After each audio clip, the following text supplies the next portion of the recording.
بسم اللہ الرحمن الرحیم۔ اعوذ باللہ من الشیطان الرجیم، بسم اللہ الرحمن الرحیم، صلی اللہ علی رسولہ الکریم وآلہ الطیبین الطاہرین المعصومین۔ السلام علیکم ورحمۃ اللہ وبرکاتہ۔ طلاب عزیز کیسے ہیں؟ امید کرتے ہیں آپ خیر و عافیت سے ہوں گے۔ دروس فی علم الاصول حلقہ ثالث کا سبق نمبر 81 آغاز کر رہے ہیں، جس میں عنوان قرار دے گا کتاب کی عبارت ولکن صحیح ان الیقین سے لے کر الضابط للتواتر تک۔ طلاب عزیز، کلی لحاظ سے آج کا درس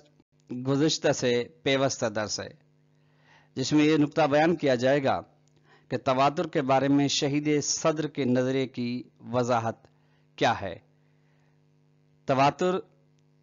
کے بارے میں ہماری بحث چل رہی تھی، اس کے بارے میں شہید صدر کا نظریہ ادھر سے شروع ہو رہا ہے، ولیکن صحیح ان الیقین بالقضیۃ التجربیۃ والمتواترۃ یقین موضوعی استقرائی۔ فرماتے ہیں کہ شہید صدر یہاں سے استدراک فرماتے ہیں لیکن سے شہید صدر کا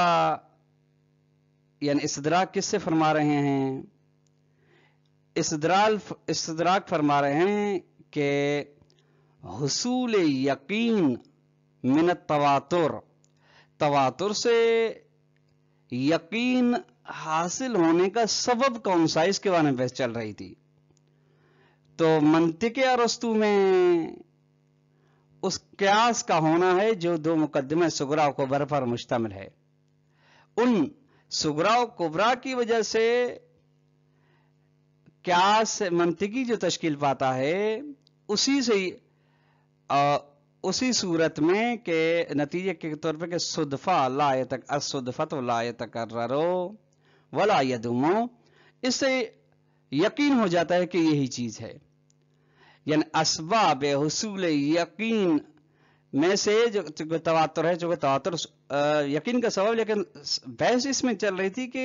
کس سبب کی بنا پر اس سے یقین حاصل ہوتا ہے۔ تو منطق ارسطو کے نظریے کے مطابق مقدمات ہیں، ٹھیک۔ اب شہید صدر کے نزدیک یہ ہے کہ قضیہ متواترہ اور قضیہ تجربیہ میں حصول یقین کا سبب حساب احتمال ہے، استقراء ہے۔ یعنی جو منطق ارسطو والا فرضیہ تھا کہ الصدفۃ لا تتکرر، اس کو شہید صدر نہیں مان رہے، ٹھیک۔ اب حساب احتمال یا استقراء کسے کہتے ہیں؟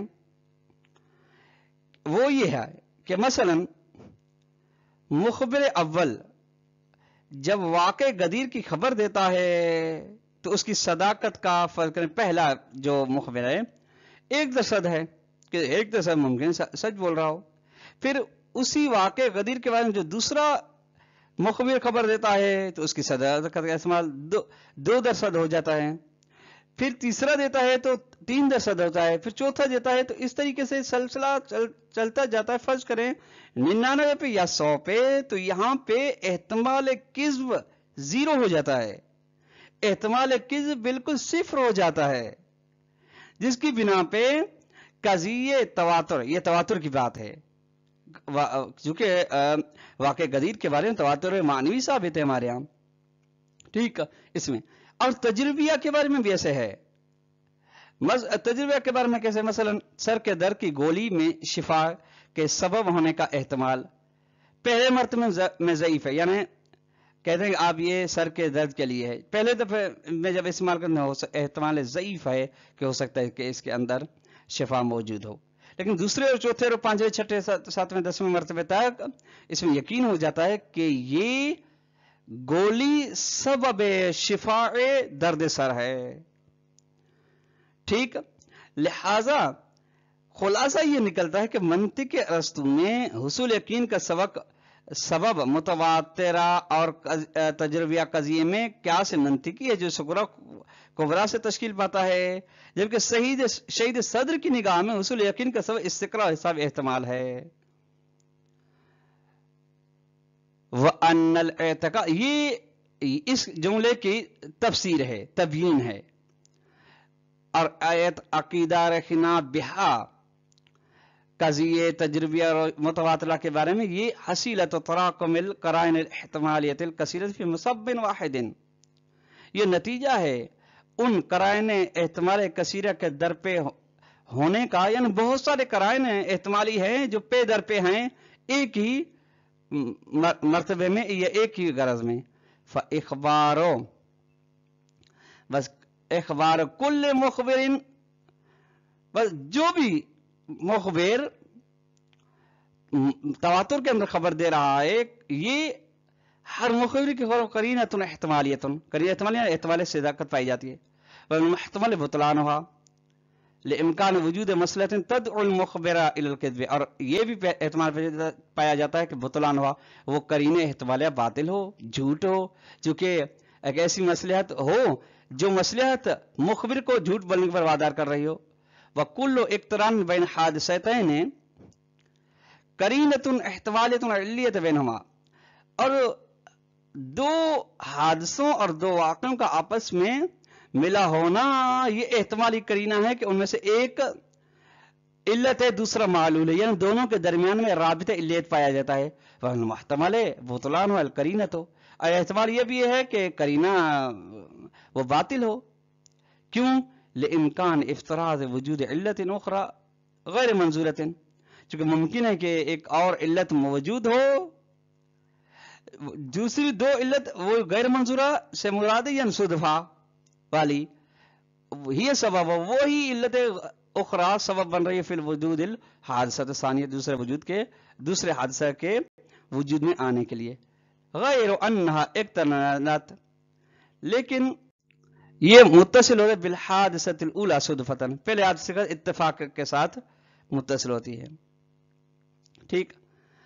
فاذا تکرر الخبر، اب خبر تکرار ہوتی ہے، 2 3 4 5 10 مخبر خبر دیتے ہیں، اب الاقتران و تعدد القرائن، قرائن الاحتمالیہ یا قرائن احتمالیہ بہت زیادہ ہو جاتے ہیں، تو اور کیا ہو جاتا ہے، وازداد احتمال قضیۃ المتواترۃ والتجربیۃ، اور کیا ہے کہ زیادہ ہو جاتا ہے کیا احتمال قضیہ متواترہ کے بارے میں اور قضیہ تجربیہ کے بارے میں، وتناقض احتمال نقیض، احتمال نقیضہ، اور نقیض کے احتمال کے ساتھ یہ ٹکراتا ہے، حتیٰ اس طرح کی یصبح قریب من الصفر جدا، کہ وہ اس کا احتمال جو اس کے مد مقابل، اس کے نقیض والا احتمال ہے، اس کے مقابل والا وہ زیرو ہو جاتا ہے، تو فیزول، یہ فاذا تکرر یہ صورتیں ہوتی ہیں تو فیزول تلقائیا لزالت شدیدت، یہ بالکل ختم ہو جاتا ہے اس کا، چونکہ اس میں زیادہ گمراہی کی وجہ سے۔ والنفس الکبریٰ، خود کبریٰ، یہ یہاں سے یہ شہید صدر منطق ارسطو والے نظرے پر پہلا رد پیش کر رہے ہیں، التی افترضها المنطق القدیم، جس کو منطق ارسطو نے فرض کیا ہے، لیست فی الحقیقت الا قضیہ تجربہ، یہ بھی قضیہ تجربہ ہماری نگاہ میں ہے، قضیہ بدیہیات میں سے نہیں، اولیات میں سے نہیں، ومن ہونا یہیں سے دوسرا رد ہے کہ نجد، ہم پاتے ہیں کہ ان حصول الیقین بالقضیۃ والقضیۃ والتجربیۃ یرتبط کل ما له دخل فی تقویۃ القرائن، قضیے کے بارے میں یا تجربے کے بارے میں یقین کا حاصل ہونا تعلق رکھتا ہے اور اس چیز کے ساتھ جس کو قرائن کی ذات میں، قرآن کی تقویت میں دخالت موجود ہے، قرآن سے قرآن احتمالیت نفسیہ، جو قرآن احتمالیہ ہے ذاتاً، بس فکلما کانت کل قرینۃ احتمالیت اقوی و اوضح، بس جب بھی ایک قرینہ احتمالیہ زیادہ قوی ہو دوسرے قرائن سے اور وہ زیادہ واضح ہو دوسرے قرائن سے، تو کان حصول یقین ہے، تو یقین کا حاصل ہونا متجمع القرائن الاحتمال اسرع، جب دوسرے قرائن میں احتمال ملتے ہیں، آتے ہیں، اس کے ساتھ اکٹھے ہو جاتے ہیں، تو یہ زیادہ یقین اس کے ذریعے سے جلدی میں حاصل ہو جاتا ہے۔ وعلى هذا الاساس، اس بنا پہ نلاحظ، ہم دیکھتے ہیں کہ ان مفردات تواتر کے مفردات، ٹھیک ہے، یعنی ہر خبر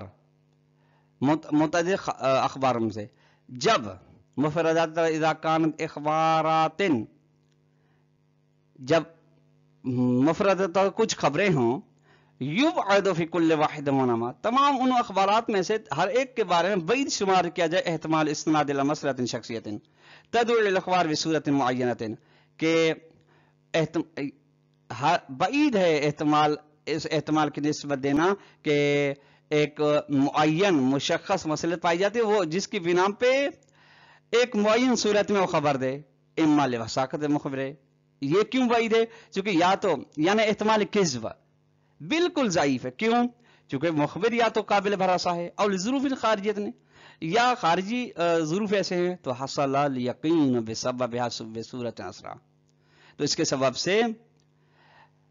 یقین کا حاصل ہونا بطور سریع، بطور جلدی حاصل ہو جاتا ہے یقین۔ وکذالک الحال فی الاقترانات المتکررۃ بین حادثتین، اسی طریقے سے حال ہے اگر یہ اتصالات قرائن احتمالیہ جو تکرار ہیں دو حادثوں کے درمیان میں ہو، فلو کلما کان احتمال وجود علت غیر منظورۃ اضعف کانت دلالۃ الاحتمالیۃ لکل اقتران علی العلیۃ اقوی، اگر احتمال یعنی ایک ایسی علت کے وجود کا احتمال پایا جاتا ہو جو علت غیر منظورہ ہو، یعنی صدفہ ہو، یعنی ایسا صدفہ جس کی جانب توجہ نہ ہو، تو دلالت احتمالیہ ہر اتصال کے لیے، یعنی علیت کے اتصال کے لیے دلالت احتمالیہ قوی ہوگی، وبالتالی تالی کے ذریعے یکون یقین بالعلیت اسرع و ارسخ، یقین علت کے بارے میں کہ ان دو حادثوں میں سے ایک حادثہ علت ہے، دوسرے کے لیے دونوں کے درمیان رابطہ علت پایا جاتا ہے، اس کے بارے میں یقین ہو جاتا ہے۔ وَلَذَلِكَ، یہ نہیں ہو سکتا الا تب ہو سکتا ہے لأن الیقین، تب ہو رہا ہے چونکہ یقین فی المتواترات و تجربیات ناتج، یقین قضایہ تجربیہ، قضایہ متواتر نتیجہ ہے اس بات کا کہ انتراکم القرائن الاحتمالیت ہے، کہ پے در پہ آنا ہے، تسلسل ہے قرائن احتمالیہ کا، وتجمع قیمہ وتجمع قیمہ الاحتمالیت المتعددۃ فی مصب واحد، اور ان قرائن احتمالیت کی قیمت، قرائن احتمالیت جو متعدد ہے ان کی قیمت اکٹھے ہوئی ایک ہی مرحلے میں، ولیس مشتقن، مشتق یعنی ناشئ، پیدا نہیں ہوئی ہے، من قضیۃ عقلیۃ اولیۃ، یہ قضیہ عقلیہ سے پیدا نہیں ہوا یقین، بلکہ قرائن احتمالیہ کا پے در پہ ہونے سے یہ یقین حاصل ہوا ہے، خود قضیہ عقلیہ جو کہ بدیہیہ اولیہ ہے اس سے پیدا نہیں ہوا، قتل کبرى التي يفترض المنطق، جس طریقے سے وہ کبرا جس کو یعنی الصدفۃ لا تتکرر، وہ کبرا جس کو منطق ارسطو نے فرض کیا تھا، یہ حصول یقین کا سبب نہیں ہے۔ طلاب عزیز، آج کا درس اپنے اختتام کو پہنچا، والسلام علیکم ورحمۃ اللہ وبرکاتہ۔